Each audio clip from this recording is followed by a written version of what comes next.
I made one simple reservation, a table for 4, Saturday night, my dad's 65th birthday. At 4 in the afternoon, my phone buzzed. A text from my husband. He'd already called the restaurant, changed the name on the booking, and seated his boss and his parents instead. "My family deserves it more," he wrote. "Your dad belongs at some cheap pub anyway." I read the message twice. No shaking hands, no racing heart, just a strange, quiet stillness. Because Logan thought he'd won, and that was the biggest mistake he'd ever make. The truth is, the story doesn't start with that text message. It starts with the 2 men who shaped my life in completely different ways. My father's name is Brian. For 40 years, he worked as a mechanic. The kind of mechanic who didn't need fancy diagnostic computers or corporate training seminars. He could stand beside a car, listen to the engine for 10 seconds, and tell you exactly what was dying under the hood. Engines spoke a language most people never learned. My dad was fluent. His hands were always rough, permanently marked with tiny cuts, grease stains that never fully washed out, and calluses thick enough to stop a knife. If you shook his hand, you felt decades of work in that grip. He owned a small shop that smelled like motor oil, metal, and peppermint gum, the kind he chewed constantly while he worked. It wasn't glamorous. It wasn't the kind of place people took pictures of and posted online. But it kept the lights on. After my mom left when I was young, that shop became our entire world. My dad worked double shifts most weeks, sometimes triple if a customer's car broke down late at night and they needed it fixed before work the next morning. He never complained about it, not once. He didn't talk about sacrifice or responsibility the way people do in inspirational speeches. He just showed up every single day, quietly, consistently.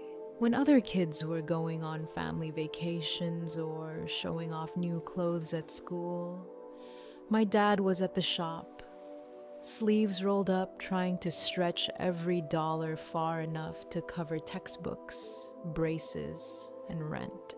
I remember nights when he'd come home exhausted, sit down at the kitchen table, and still ask me about my homework before he even took off his boots. He never asked for credit.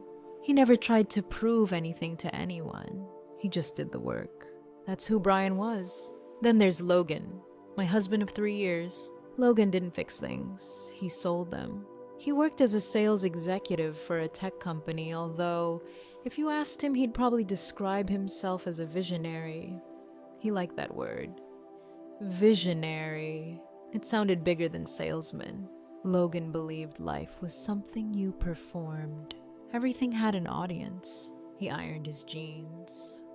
Not because they needed it, but because wrinkles didn't photograph well. He leased a luxury car that cost more per month than my first year of college tuition, just so he could park it in the front row of the office lot. Optics mattered to him a lot. The right watch, the right shoes, the right restaurant. Logan talked about success the way some people talk about religion. It wasn't just something he wanted. It was something he needed people to see. And once you start looking at life that way, every person around you becomes part of the set design. Some people make you look good. Others don't. The contrast between Logan and my father wasn't just noticeable. It was violent. When my dad came over to our place for dinner, he'd always stop at the sink first.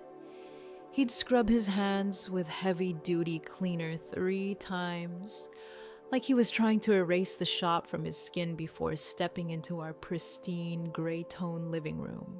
Even then, he'd sit carefully, right on the edge of the couch, afraid he might wrinkle the fabric.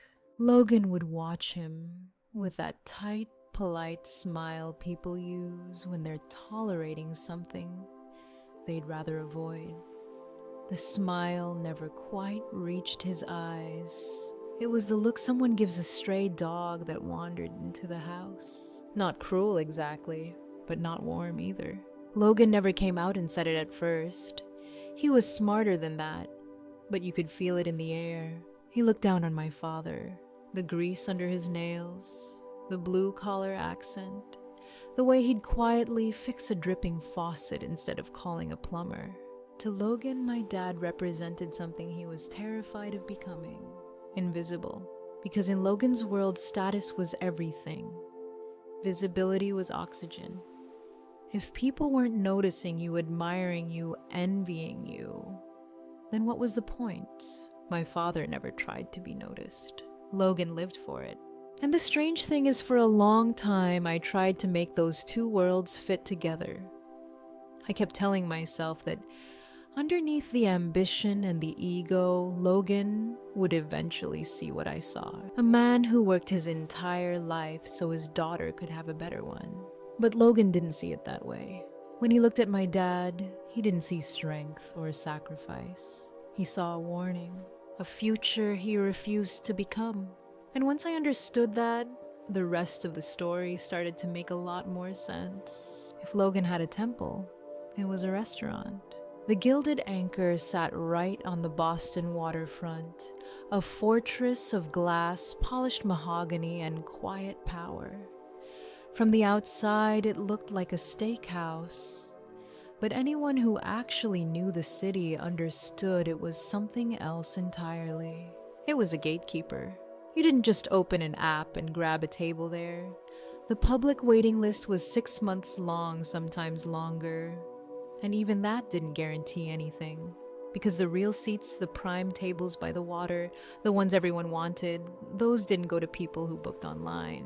They went to people who mattered. CEOs flew in and walked straight through the doors.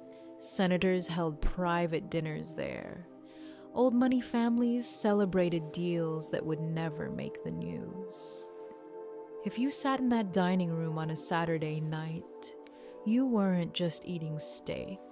You were proving you belonged in the room where power happened, and Logan was obsessed with it. He talked about the Gilded Anchor the way some people talk about cathedrals: reverent, slightly breathless, like the place itself held some kind of magic. He followed their Instagram like it was a stock ticker. Every new post, another photo of a perfectly plated ribeye, another celebrity chef citing another group of smiling executives, raising crystal glasses. Logan studied it like a blueprint. He knew which CEOs had been spotted there, which venture capital firms hosted dinners in the private rooms, which influencers tagged the location. To Logan, the Gilded Anchor wasn't about food. It was about validation. If he could walk a client through those doors, if he could casually greet the host like he belonged there, if he could sit at a table overlooking the harbor while everyone else waited months for a reservation, that meant he had made it. It meant he wasn't just a salesman from the suburbs pretending to be something bigger. It meant he was one of them. For months, he tried to get in. He called every contact he had. He sent polite emails to assistant managers. He refreshed the reservation app so often his thumbs practically memorized the screen. Nothing worked. The anchor didn't bend easily. So when my dad's 65th birthday started getting close, I had an idea. Not for Logan, for my father, because Brian had spent his entire life giving things to other people. He fixed their cars, he kept their businesses running. He made sure families could get to work every morning. But nobody ever treated him like the important one. My dad would never spend hundreds of dollars on a steak dinner. He'd say it was ridiculous, a waste of money. He'd probably argue that a burger tasted just as good, but that wasn't the point. I wanted one night where he didn't feel like the guy in the background. I wanted him to walk into a place where the lights were warm and the harbor stretched out beyond the windows. I wanted a waiter to pull out his chair. I wanted him to taste a steak so perfectly cooked it practically melted. I wanted him to sit there, look around, and realize that he deserved to be in a room like that just as much as anyone else. So I secured a reservation, a table for 4, 7 o'clock, Saturday night, right by the water. I didn't explain to Logan how I got it. I just mentioned casually one evening that I'd managed to book the Gilded Anchor for Dad's birthday dinner. The moment the words left my mouth, I saw it. That look in Logan's eyes. Not excitement, hunger.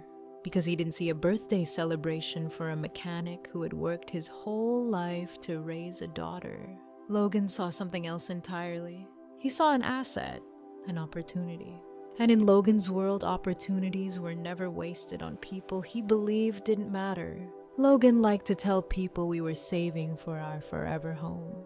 It sounded responsible, strategic, the kind of thing ambitious young couples said at dinner parties. The truth was, we lived in the guest house behind his parents' estate. On paper, it looked generous. Susan and Jeffrey loved presenting it that way. They'd smile warmly when people asked where we lived, explaining how wonderful it was to have family close by. What they didn't say was that the arrangement came with invisible strings. At first, those strings were almost impossible to see. A grocery run here, covering a utility bill there, picking up a few household expenses when Logan's parents forgot. None of it seemed like a big deal, and Logan always had a way of framing it like we were part of the family team. We live here rent-free, he'd say, casually. It's only fair we contribute. And I believed him, because when you grow up the way I did, watching every dollar wearing patched clothes longer than you should, listening to your parent quietly worry about bills, you develop a certain kind of insecurity.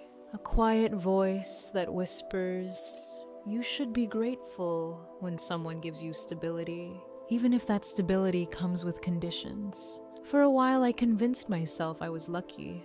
Logan's family had money. They had this beautiful property.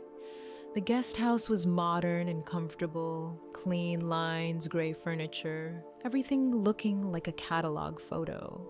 Compared to the small place my dad and I lived in growing up, it felt like another world. But slowly, the requests started getting bigger, and the tone changed. About 3 months before my dad's birthday, Logan came home one evening carrying a stack of papers. Contractor estimates. He dropped them on the coffee table like he was revealing the winning hand in a poker game. Mom wants to redo the master bathroom, he said, loosening his tie. Imported Italian tile, heated floors, rainfall shower. It's gonna look incredible. I glanced down at the paperwork. The numbers jumped out immediately. $12,000. That's nice for them, I said, turning back to my laptop. Hope they enjoy it. Logan laughed. Not the warm kind. The sharp, humorless kind that always made my stomach tighten. No, Em, he said. We're paying for it. I looked up. Excuse me? My bonus doesn't hit until next quarter, he explained. Smoothly. The contractor needs the deposit now. For a moment, I just stared at him, waiting for the punchline. It never came. You want me to pay $12,000 to renovate your parents' bathroom? It's not just their bathroom. Logan said, his voice shifting into that condescending tone he used when explaining something he believed was painfully obvious. It's an investment. In what? In the property value, he said, spreading his hands like a professor explaining basic economics. We live here rent-free. Improvements increase equity. It benefits everyone. I knew that wasn't true. I knew we didn't own the house. But before I could say that, Logan added something else. Besides, he said lightly, after everything my parents have done for you, welcoming you into the family, looking past your background. There it was, the hook. It slipped under my ribs every time, looking past your background. Logan never said those words with open cruelty. He always framed them as generosity, as if his parents had graciously accepted someone who didn't quite belong in their world. But the message was always the same. You should be grateful. Grateful they welcomed the girl from the broken home. Grateful they let the mechanic's daughter live on their property. Grateful they didn't mind the grease-stained father who occasionally visited for dinner. For years, I carried what I now think of as the survivor's invisible chain. When you grow up without much, you internalize this strange belief that stability is a privilege you have to earn. That if someone wealthier accepts you into their world, you owe them something in return. Logan and his parents understood that instinct better than I did. They sensed it the way sharks sense blood in the water. So every time I paid for something, every bill, every repair, every little family contribution, I thought I was proving my worth. Proving I wasn't the charity case. But standing there with that contractor estimate in my hands, I felt the chain tightening around my throat. I didn't want to be the ungrateful girl who refused to help. I didn't want Logan's parents whispering about how I was taking advantage of them. I wanted to belong. So I wrote the check. $12,000. Money I had earned the hard way. Long weeks managing supply chains, optimizing logistics systems, staying late at the office while everyone else went home. Logan snatched the check before the ink was even dry. Good girl, he said with a quick grin. Mom will be thrilled. He didn't say thank you. He just walked out. The renovation started the following week. Every day, Susan came by to supervise the contractors. She moved through the house like a queen inspecting her kingdom, commenting on everything. The dust, the noise, my housekeeping. Meanwhile, workers tore apart the bathroom that my money was paying to rebuild. Marble tiles arrived in heavy wooden crates. Boxes of expensive fixtures lined the hallway. And Susan walked across the floors like she owned every inch of the place. Because she did. I realized something during those weeks. Even though my money was paying for the marble, the heated floors, the new vanity, I was still treated like a guest. Sometimes even like a squatter. The chain I thought was protecting me, keeping me inside this comfortable life, wasn't protecting me at all. It was strangling me. I had spent $12,000 buying a golden cage, and somehow I was still the one expected to say thank you for it. The week of my dad's 65th birthday, the tension in the house felt physical. You could almost hear it humming in the walls. Logan had just learned that his CEO was flying in from New York that Saturday, the same Saturday as my dad's dinner. And suddenly the gilded anchor wasn't just a dream anymore. It was the one opportunity Logan believed could change everything. For days, he'd been trying to get a table, calling contacts, messaging assistants, refreshing the booking app like it might magically open a slot if he stared at it long enough. Nothing worked. By Wednesday night, he was pacing the living room when I walked in. Back and forth across the rug, his phone clenched in his hand. He stopped when he saw me. "You have a reservation," he said. It wasn't a question. I set my bag down slowly. I saw the confirmation email. He continued. 7 o'clock Saturday. The Gilded Anchor. He stepped closer, his eyes narrowing. "How did you get it?" "I've been trying for a month." "I have a contact," I said, simply. "It's for my dad's birthday. I told you that." Logan stared at me for a moment. Then he said something that made the air in the room disappear. "Cancel it." I blinked. "What?" "Cancel the birthday dinner," he said, impatient now. "Or transfer the reservation to me." "I need that table, Emma." "Need." The word hung between us like a threat. "My CEO expects the best." Logan continued, already slipping into his presentation voice. If I take him somewhere second tier, I look weak. But if I walk him into the Gilded Anchor on a Saturday night, he snapped his fingers. I look like a player. And that gets you the promotion, I said quietly. Exactly, he said. And that promotion gets us the money. The house. Everything we've been working toward. No, I said. Logan frowned like he'd misheard me. No, it's my dad's 65th birthday, I repeated. This dinner is for him. Logan scoffed and dragged a hand through his hair. Emma, be serious. I am serious. Your dad is a mechanic, he said bluntly. He drinks beer out of a can.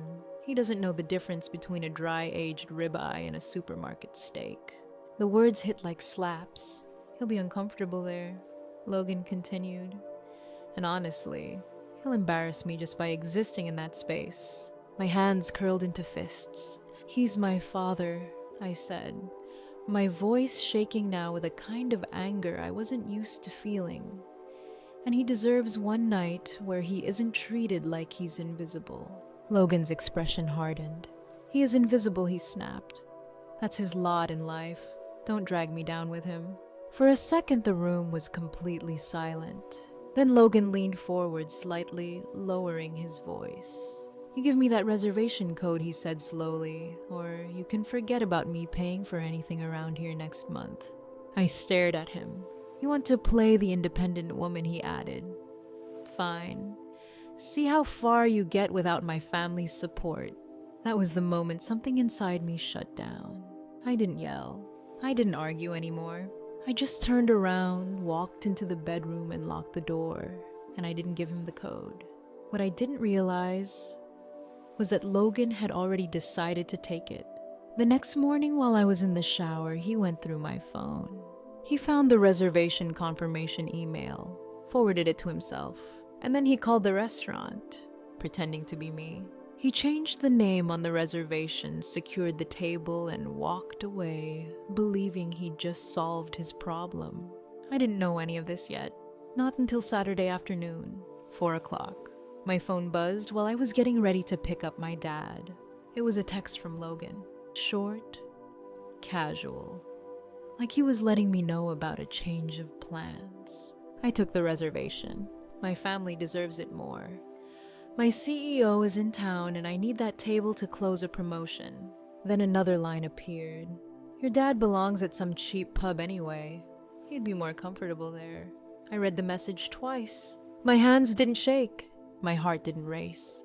There was just this strange, quiet stillness in my chest. Because Logan thought he had outsmarted me. He thought he'd stolen the crown jewel of the weekend. What he didn't realize was that he hadn't just taken a reservation. He had walked straight into a trap. Saturday night arrived, wrapped in a cool Boston mist, the kind that hangs low over the harbor and turns the street lights into little glowing halos. I picked my dad up just before 7. He was standing outside his shop when I pulled up, locking the door behind him and brushing his hands on a rag out of habit. Even when he wasn't working, the motion was automatic. When he got into the car, I noticed the suit immediately. Charcoal gray, the same one he'd bought 10 years ago for my mom's funeral.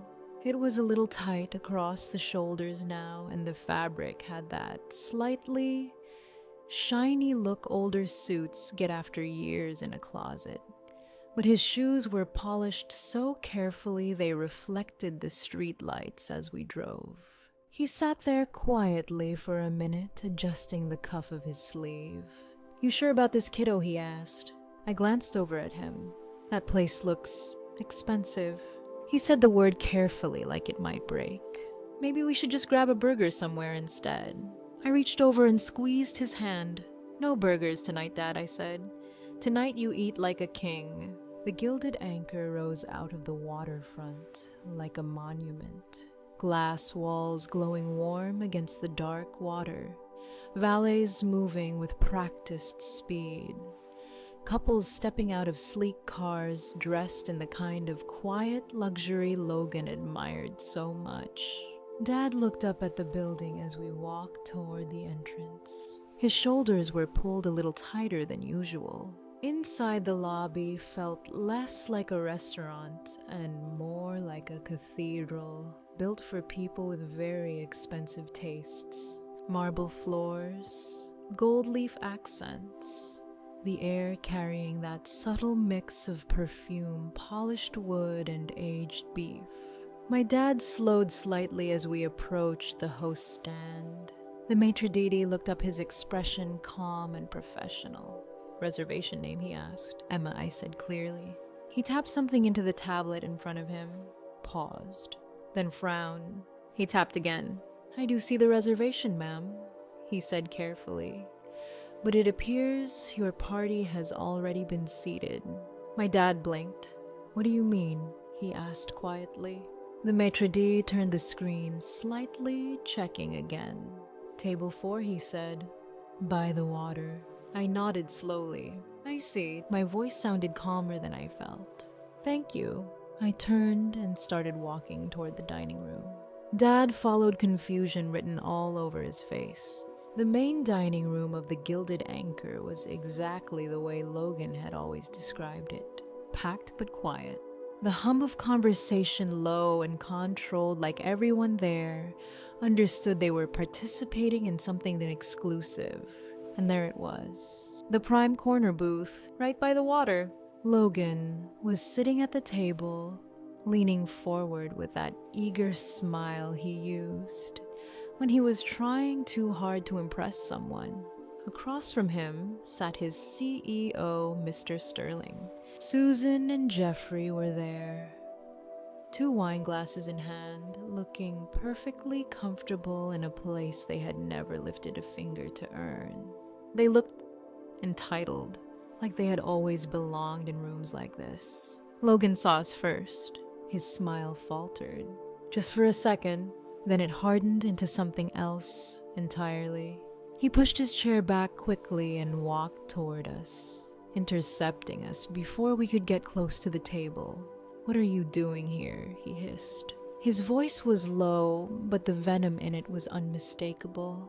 "You stole my reservation, Logan," I said, loud enough that a few nearby tables glanced over. "I repurposed it," he snapped, glancing nervously back toward his boss. Then he leaned closer to me, his eyes flicking toward my father. "Look at him," Emma, Logan whispered sharply. "Look at that suit." My father instinctively glanced down at himself. "He doesn't belong here," Logan continued. "He looks like he's here to fix the plumbing, not eat the food."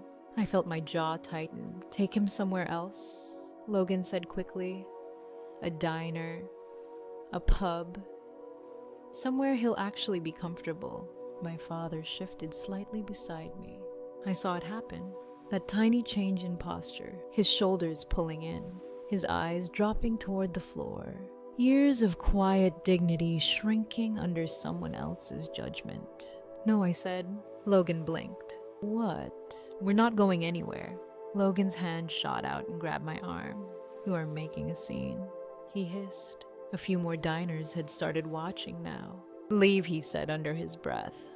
"Right now." His grip tightened. "Or I swear to God, Emma, you won't have a home to go back to tonight." For a moment, the entire room seemed to hold its breath. My father stood beside me, silent.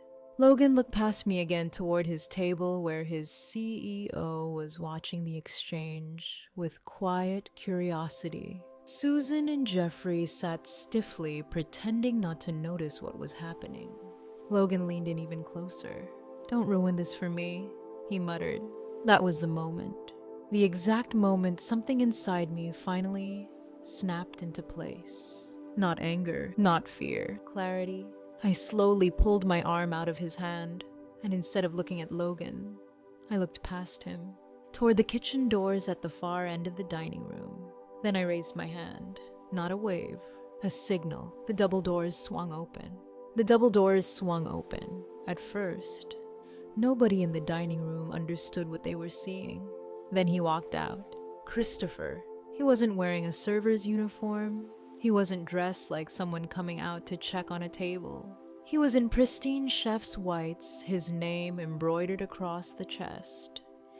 The kind of uniform that didn't belong to someone working a shift, but someone running the entire kitchen.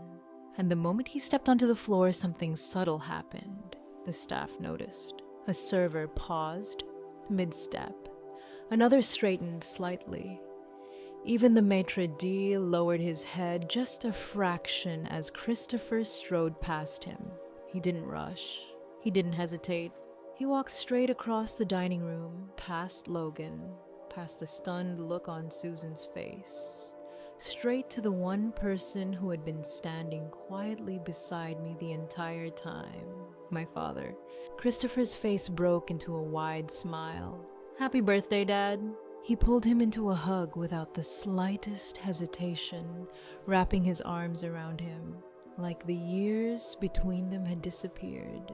My father froze for half a second, completely caught off guard. "Chris," he said, blinking. Christopher laughed softly and stepped back, holding him by the shoulders. "You really thought I'd let you celebrate 65 anywhere else?" For a moment, the entire dining room had gone quiet. Not silent, but close enough that you could feel everyone watching. Christopher slowly turned. His eyes moved across the room, first to Logan, then to the table behind him, where the CEO sat clearly trying to piece together what was happening. Susan and Jeffrey had stopped mid-sip with their wine glasses still hovering in the air. Christopher's expression cooled, and when he spoke again, his voice carried across the room with quiet authority.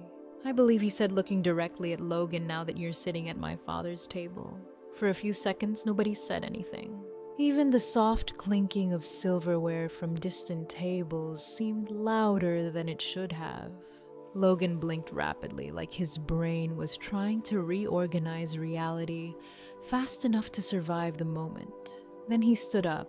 He smoothed the front of his jacket, forcing a smile that looked like it had been stapled onto his face. "Christopher," he said a little too loudly, I didn't realize you were working tonight." His eyes flicked toward the CEO, clearly scrambling for control. Mr. Sterling Logan added quickly, gesturing awkwardly, "This is Emma's brother, Christopher. We go way back." Christopher said nothing. Logan kept going. "I actually planned this whole thing as a surprise," he said, his voice climbing slightly, "for Emma's dad." Then he turned to me, his eyes wide. "Right, Em." It was a plea, a desperate one. But Christopher spoke before I could say anything. "Cut the crap, Logan." He didn't raise his voice. He didn't need to. Christopher snapped his fingers once. A server appeared almost instantly, placing a silver tray on the table in front of Mr. Sterling. On the tray was a single sheet of thick cream-colored paper. Logan frowned. "What is that?" Christopher folded his arms. "The bill." Logan blinked.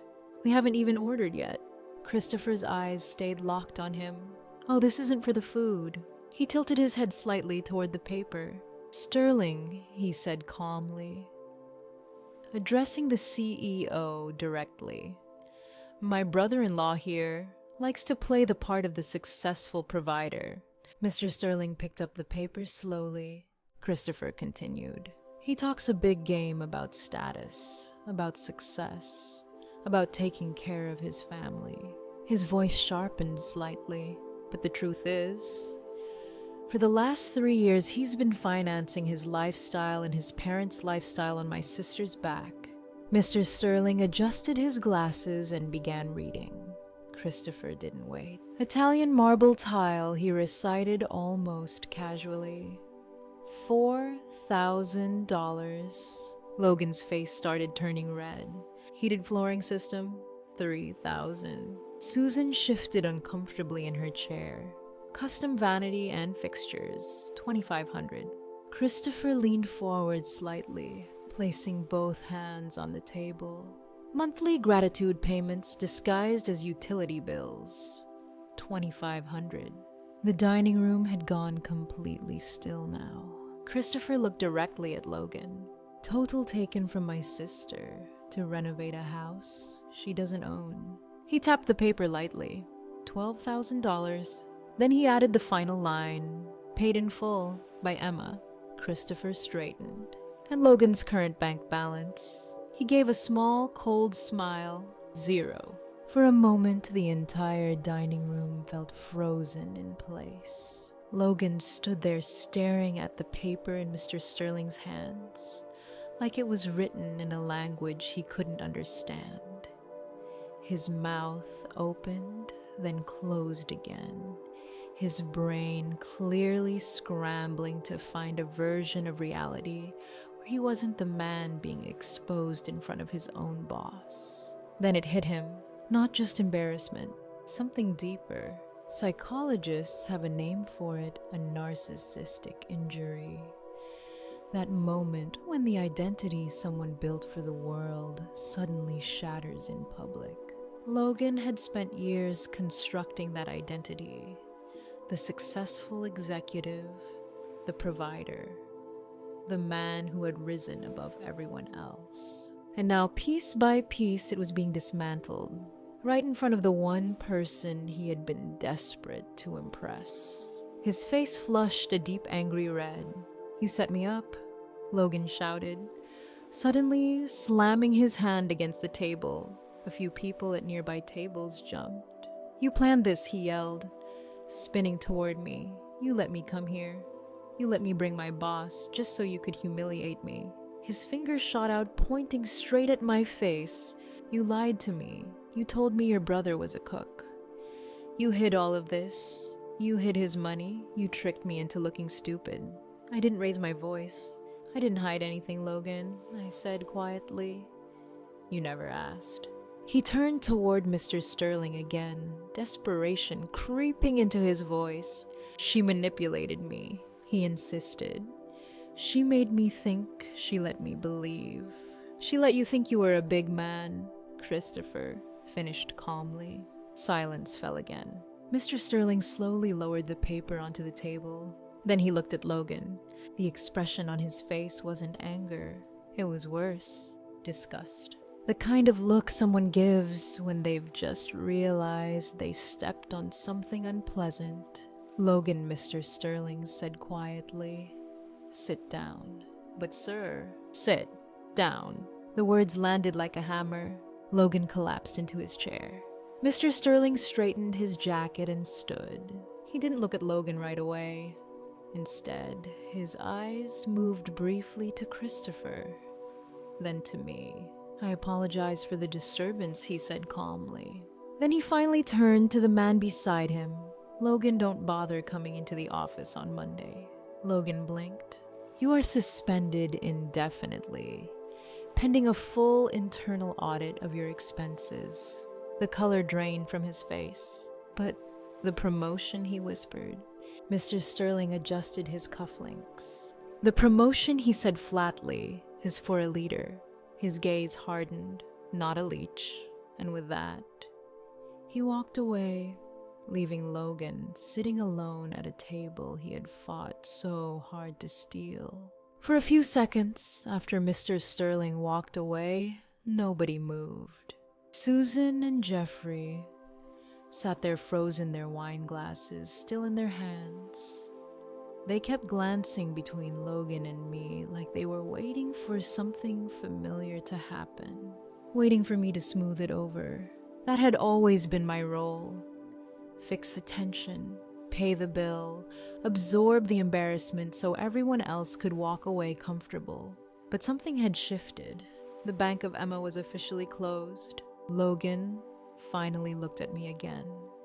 His face had lost all that polished confidence he carried like armor. Now it was pale, strained, smaller somehow. "Emma," he croaked, reaching toward me across the table. "Don't do this." His fingers hovered like he expected me to take his hand the way I had 100 times before.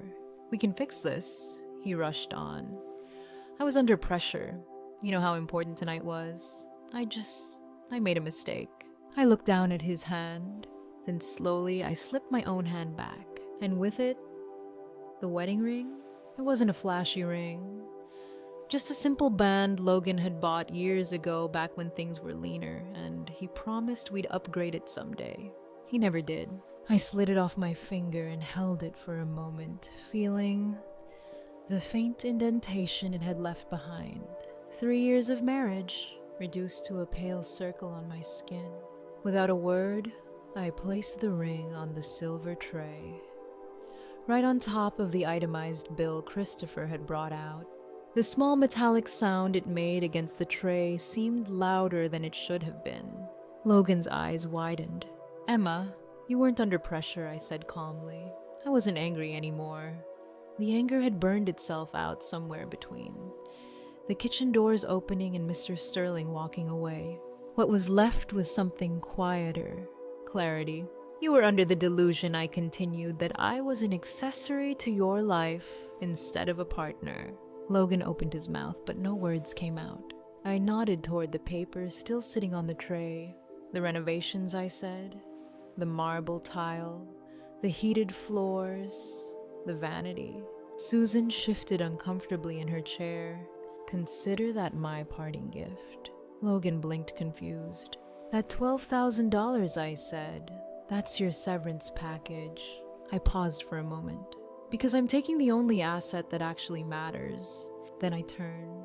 My father was still standing beside me, quiet as always, watching everything unfold with those steady eyes. I smiled at him. "Ready to eat, Dad?" For the first time that night, he smiled back. A real smile. "Starving," he said. Behind us, Logan's voice cracked across the room. "Emma, wait." But I didn't stop. Christopher pushed open the kitchen doors and held them for us. The sounds of the dining room soft music, polite conversations, clinking glasses faded the moment we stepped through. Behind those doors, the air was warmer, louder, real. The kitchen smelled like rosemary garlic butter sizzling on hot steel. Cooks moved with purpose, calling out orders, flames flickering beneath heavy pans. Christopher led us toward a small table tucked in the back corner, the chef's table, away from the cold, polished theater of the dining room. And as the doors swung shut behind us, Logan and his perfect little performance were finally left on the other side. That night we didn't eat under chandeliers by the harbor. We sat in Christopher's kitchen, surrounded by the smell of rosemary and sizzling steak, laughing, the way families do when nobody's pretending to be someone else. My dad in his old suit looked richer than anyone in that dining room ever could. Because real wealth isn't status, it's dignity, loyalty, and people who stand beside you. And if this story felt familiar, you're not alone. Share it with someone who might need that reminder too.